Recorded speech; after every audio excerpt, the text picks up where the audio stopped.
حضرت عمر کا زمانہ ہے، آپ جانتے ہیں ہاتھ میں کوڑا رکھتے تھے، تو آپ جا رہے تھے، ایک شرابی تھا، ہاتھ میں اس نے بوتل شراب کی پکڑی تھی، گلی کا موڑ کاٹا اس نے تو آگے حضرت عمر نظر آئے۔ حضرت عمر تو موقع پہ سزا دیتے تھے، ہاتھ میں درہ پکڑا ہے تو اس نے دل ہی دل میں کہا مالک عمر کے قہر سے بچا لے، پکی توبہ کرتا ہوں آج کے بعد شراب نہیں پیوں گا، اور جلدی سے وہ شراب کی بوتل بکل میں بغل میں دبا لی۔ حضرت عمر بھی سر پہ پہنچ گئے اور جھڑک کے کہا کہ یہ تیرے پاس کیا ہے؟ تو ڈرتے ہوئے کہا حضرت سرکہ ہے۔ تو عمر سے کہا نکال، تو جب نکالا تو واقعی سرکہ ہو گیا تھا۔ جو رب شراب کو سرکے میں بدلنے پہ قادر ہے، وہ رب گناہوں کو نیکیوں میں بدلنے پہ بھی قادر ہے۔ تو اس کے در پہ کوئی آئے تو صحیح، جھولی پھیلائے تو صحیح، ہم تو مائل بکرم ہیں، کوئی سائل ہی نہیں، راہ دکھلائیں کسے راہ روے منزل ہی نہیں۔ کوئی اس کی دہلیز پہ تو آئے، اس کی چوکھٹ پہ تو آئے، بلکہ اس کی رحمتیں تو بہانے ڈھونڈتی ہیں۔ بشر حافی ایک بہت بڑے شرابی تھے اور زندگی شراب کے نشے میں دھت گزرتی تھی۔ ایک دن گلی سے گزر رہے تھے، کاغذ کا ایک ٹکڑا دیکھا، اس پہ رب کا نام لکھا تھا۔ یار بندہ گناہ گار ہو بے ادب نہ ہو، گناہ گار ہو بے ادب نہ ہو۔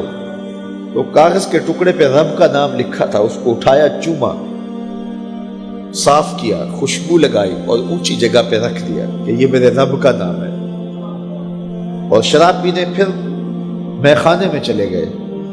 وقت کے ولی کو الہام ہوا، جا ڈھونڈ بشر کو اور میرا سلام دے اور اسے کہہ کہ تیرے رب نے تیرے سارے گناہ معاف کر دیے۔ نکلا، پوچھا بشر کون ہے؟ لوگوں نے کہا وہ تو بہت بڑا شرابی ہے۔ اللہ اکبر۔ گھر پوچھا، کہا وہ شراب خانے میں، شراب خانے میں پیچھے چلے گئے۔ وقت کا ولی اللہ شراب خانے کے دروازے پہ دستک دے رہا ہے۔ اندر سے آواز آئی، کون؟ نام بتایا، کہا میں بشر کو ملنا چاہتا ہوں۔ کہا وہ تو نشے میں دھت پڑا ہے۔ ساقی میخانہ نے کہا کہ وہ تو نشے میں دھت پڑا ہے، کہا اسے ملنے آیا ہوں۔ تو اس نے جا کے کہا کہ باہر تیرا کوئی مہمان ہے۔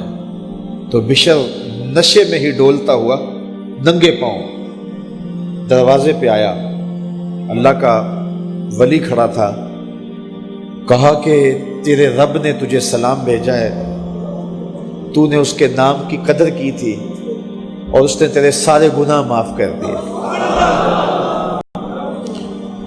بشر حافی ننگے پاؤں تھے، اس وقت نشے میں تھے، نشہ شراب کا تھا، لیکن رب کا سلام آیا تو یہ نشہ اس سے بھی اوپر تھا۔ جھوم اٹھے اور کہا کہ میں اب رب کا سلام آیا ہے تو اب میں ننگے پاؤں تھا، اب ساری زندگی میں جوتا نہیں پہنوں گا۔ عربی میں حافی ننگے پاؤں والے کو کہتے ہیں، تو بشر حافی کو بشر حافی اس لیے کہتے ہیں کہ وہ ساری زندگی پھر برہنہ پا رہے، انہوں نے کبھی بھی جوتا نہیں پہنا تھا، زندگی بدل گئی، لیکن پاؤں میں جوتے نہیں پہنتے تھے کہ میرے رب کا سندیشہ جب میرے نام آیا تھا، میری جب تقدیر بدلی تھی، میرے رب نے جب مجھے محبت نامہ بھیجا تھا، مجھے سلام بھیجا تھا، پیغام بھیجا تھا، تو میرے پاؤں میں جوتا نہیں تھا۔ تو بشر حافی جوتا نہیں پہنتے تھے، تو رب نے کرم یہ کیا کہ بشر حافی نے گھر سے مسجد میں جانے کے لیے جو راستہ اختیار کرنا ہوتا تھا، اس راستے پر جانور گوبر نہیں کیا کرتے تھے، جانور لیت نہیں کیا کرتے تھے۔ یہ بشر حافی کی گزرگاہ ہے۔ ایک دن ایک شخص آیا تو جس راستے سے بشر حافی گزرتے تھے تو وہاں کسی جانور کا گوبر پڑا ہوا تھا، تو اس نے بلند آواز سے کہا ایھا الناس، لوگوں سن لو، بشر حافی انتقال کر گئے۔ لوگوں نے کہا تمہیں کس نے بتایا ہے؟ کہا یہ گوبر پڑا ہوا ہے، اس کا مطلب ہے کہ آج بشر حافی اس گلی سے نہیں گزریں گے۔ تو جب پتہ کیا گیا تو حضرت بشر حافی کا واقعہ انتقال ہو گیا. کوئی سچی توبہ کرے تو صحیح، کوئی اس کی دہلیز تو آئے تو صحیح. ہم تو مائل بکرم ہیں، کوئی سائل ہی نہیں، راہ دکھلائیں کسے رہ روے منزل ہی نہیں. کوئی جھولی تو پھیلائے، وہ تو کریم ہے، اس کی تو رحمتیں آواز دے رہی ہیں، یا ایھا الانسان ما غرک بربک الکریم. او بھاگے ہوئے انسان، آجا پلٹ کے، تیرا رب بڑا کریم ہے.